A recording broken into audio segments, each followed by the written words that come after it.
Information technology act 2000, act number 21 of 2000, chapter 11 section 70A, राष्ट्रीय nodal अभिकरण।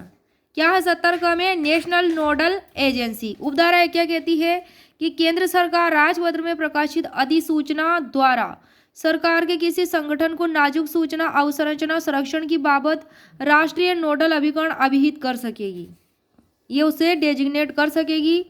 और उपधारा 2 में है कि उपधारा 1 के अधीन अभिहित, उपधारा 1 के अधीन अभिहित डेजिग्नेटेड राष्ट्रीय नोडल अभिकरण सभी उपायों के लिए उत्तरदायी होगा जिसके अंतर्गत नाजुक सूचना अवसंरचना के संरक्षण से संबंधित अनुसंधान और विकास भी है।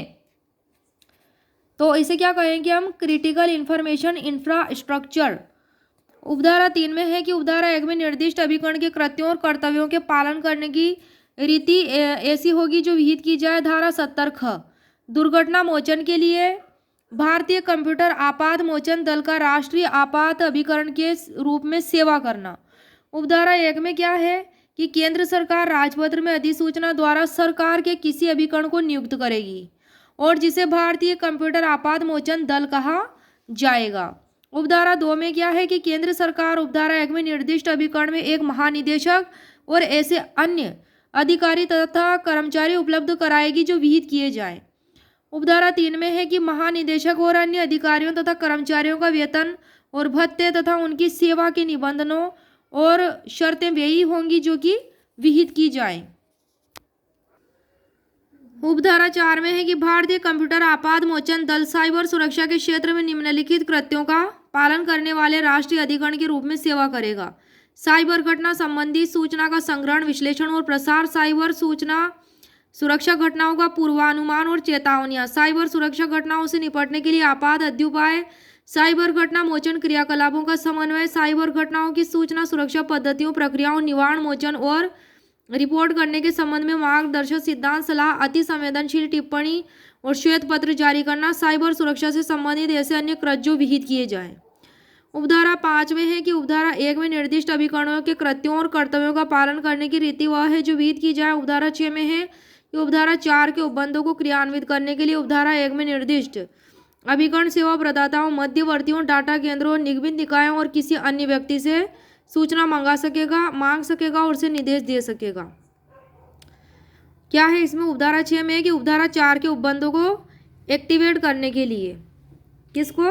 उपधारा 4 के उपबंधों को, ठीक है, कैरी आउट करने के लिए उपधारा 1 में निर्दिष्ट अभिकरण क्या करेगा? सेवा प्रदाताओं, मध्यवर्तियों, डाटा केंद्रों, निगमित निकायों और किसी अन्य व्यक्ति से सूचना मांग सकेगा और उसे निर्देश दे सकेगा। उपधारा 6 में ऐसा बताया गया है। धारा 70 ख के। उपधारा 7 में है कि ऐसा कोई सेवा प्रदाता, मध्यवर्ती, डाटा केंद्र, निगमित निकाय और अन्य व्यक्ति जो उपधारा 6 के अधीन मांगी गई सूचना देने में या निर्देश का अनुपालन करने में असफल रहता है तो वह कारावास से जिसकी अवधि 1 वर्ष तक की हो सकेगी या जुर्माने से जो 1 लाख रुपए तक का हो सकेगा या दोनों से दंडनीय होगा। अवधि कितनी हो सकेगी? 1 लाख रुपए 1 वर्ष तक की हो सकेगी अवधि किसकी? कारावास की। किसमें? ये निर्देश देने का अनुपालन करने में असफल रहने पर। कौन सा? सेवा प्रदाता, मध्यवर्ती, डाटा केंद्र, निगमित निकाय और अन्य व्यक्ति, और जुर्माने से जो 1 लाख रुपए तक का हो सकेगा, दोनों से दंडनीय होगा। उपधारा 8 में कोई कोर्ट इस धारा के अधीन किसी अपराध का संज्ञान उपधारा 1 में निर्दिष्ट अभिकरण द्वारा इस निमित्त प्राधिकृत किसी अधिकारी द्वारा दिए गए किसी परिवाद पर करने के सिवाय नहीं करेगा। धारा 71 दुर्व्यवदेशन के लिए शास्ति, जो कोई नियंत्रक या प्रमाणकर्ता प्राधिकारी के समक्ष यथास्थिति कोई अनुज्ञप्ति यानी लाइसेंस या इलेक्ट्रॉनिक चिन्हक प्रमाण पत्र प्राप्त करने के लिए कोई दुर्व्यवदेशन करता है या किसी तात्विक तथ्य को छिपाता है तो वह ऐसे कारावास से जिसकी अवधि 2 वर्ष तक की हो सकेगी या जुर्माना जो 1 लाख रुपए तक का हो सकेगा अथवा दोनों से दंडित किया जाएगा।